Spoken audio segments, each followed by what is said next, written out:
We're using epoxy glue to glue the gunnels on our canoe.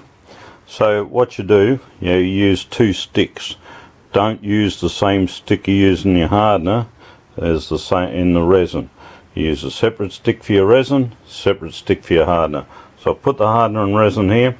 Got about the same ratio there, so I'm happy. I'm going to mix it in. So it's fairly easy to do. It's a bit not as easy when you're one-handed, but anyway, you just grab it.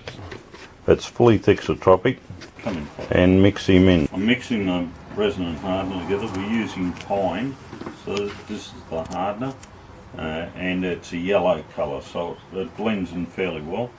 We're gluing hoop pine with light coloured timber ply, so it'll work out alright. So when you mix the together, you're looking for a consistent colour.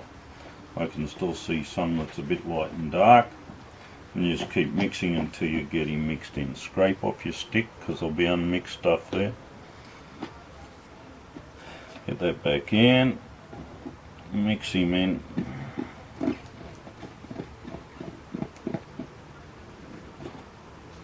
That's looking pretty good.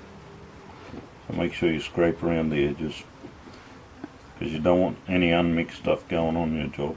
There's still a little bit of white in there, white streaking. Push through it.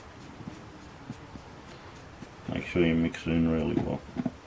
Got about 40 minutes working time with this, so you've got plenty of time. I've gone for the pre-thickened stuff. We could have used boat coat and thicken it up with gluing and filled-in filler, but I thought no, we'll give the glue a go, because it works really well, and it's easier to mix when you're doing smaller quantities like that, and it's all going to be hidden except for the join. It'll be a nice yellow colour and you're not going to see the thing, so it'll work in really well. Right, we'll go and put him on. What we've done, we've glued our first gunnel on. Used heaps of screws. Don't be frightened to use some screws, they come up looking pretty good.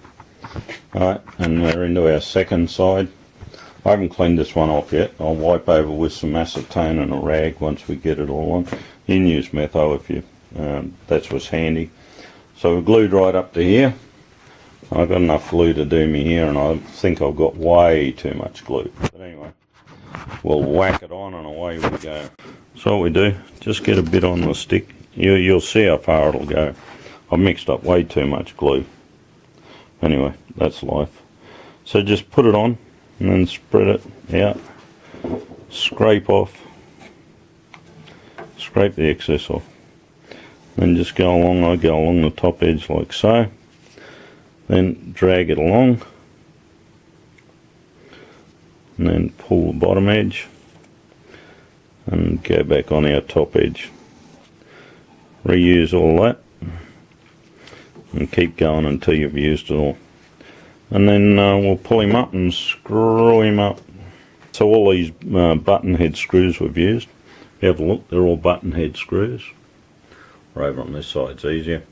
And they'll come out tomorrow when this is cured. And we'll go on with the next bit. So we put the gunnels on with this canoe before we fill it, because we've found the gunnels give it a lot of strength and pull it into shape, so that your canoe's all pulled into shape. And if you've done it right, you'll have a fairly straight canoe. So scrape a bit more, whack him on. I reckon we're pretty well to the end there. Now I was a bit short on this fella here, but it's out far enough, so I'm going to fill up with epoxy there. Get some goop. This stuff's fully thixotropic, so where you put it's where it's going to stay. So it can handle being 12-15 mil thick, and it'll fill gap and still have really good strength. Look at the stuff, it'll just sit there, and where you pull it, so that should fill that gap there nicely.